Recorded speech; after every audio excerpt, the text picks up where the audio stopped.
Hey, what's up, lightboltjoe here. Today we're going to discuss the 2004 action-adventure thriller film, The Punisher. Thomas Jane plays Frank Castle, aka The Punisher.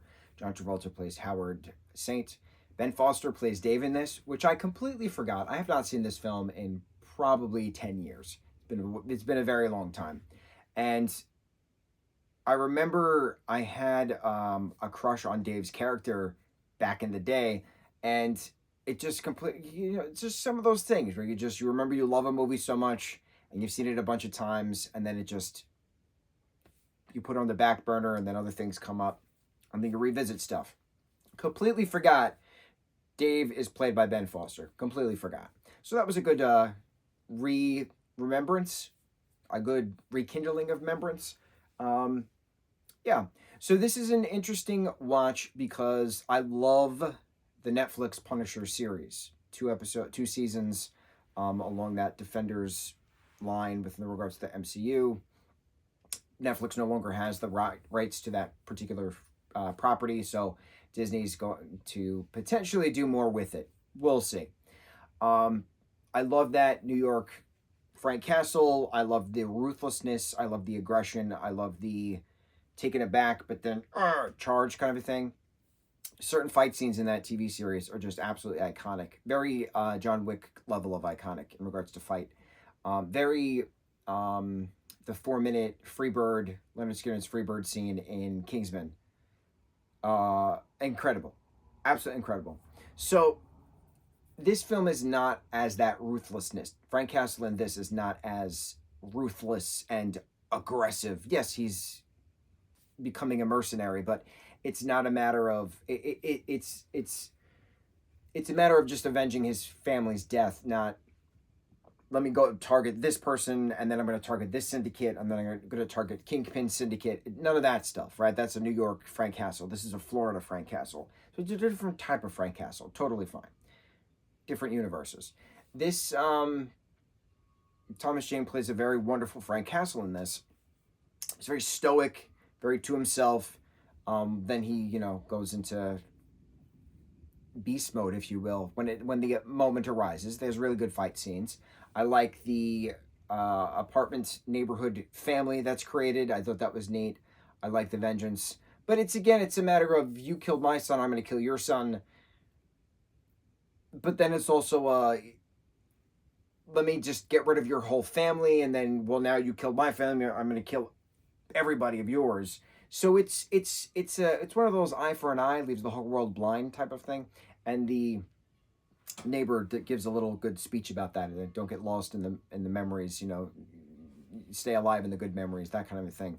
And at what cost? What's it going to take for you to stop? Things of that nature. But of course, Frank Castle's never going to stop.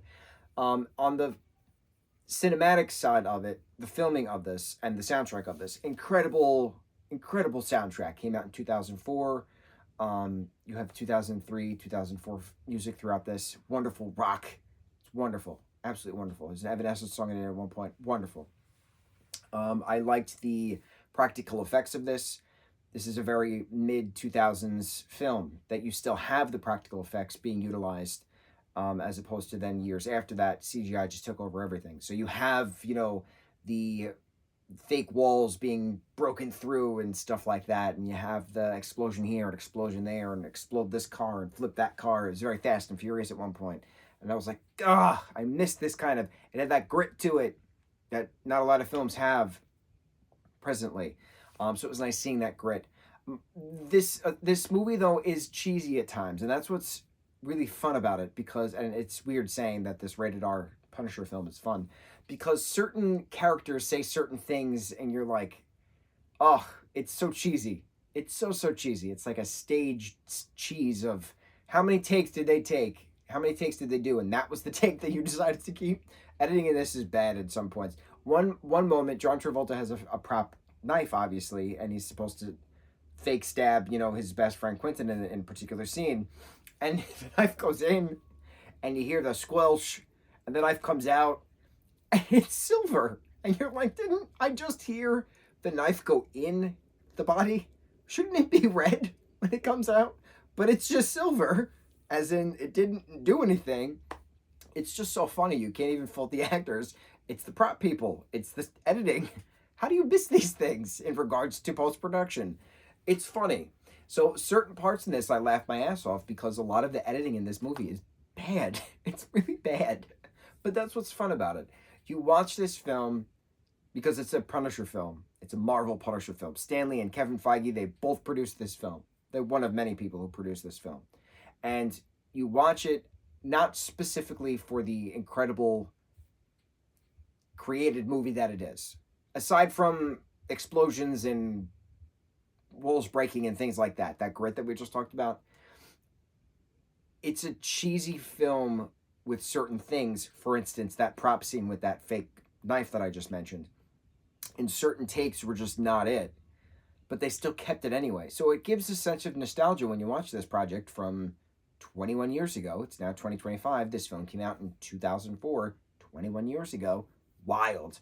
I have fond memories of staying up late with my brother, watching this repeatedly. He was obsessed with Punisher. He had to have all the Punisher merch at one point.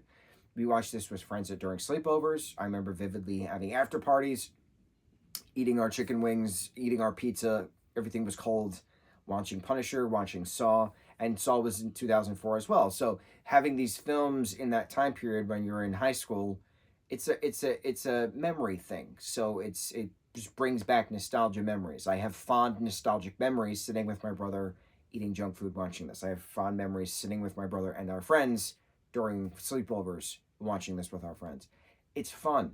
It's fun to relive those things because it happened. It got you where you are today. It's good to remember the past, which brought you to the present, and the future is yet to come. So, 2004 Punisher, wonderful nostalgic film. We'll keep it at that. On to the next review. Mucho mahalo.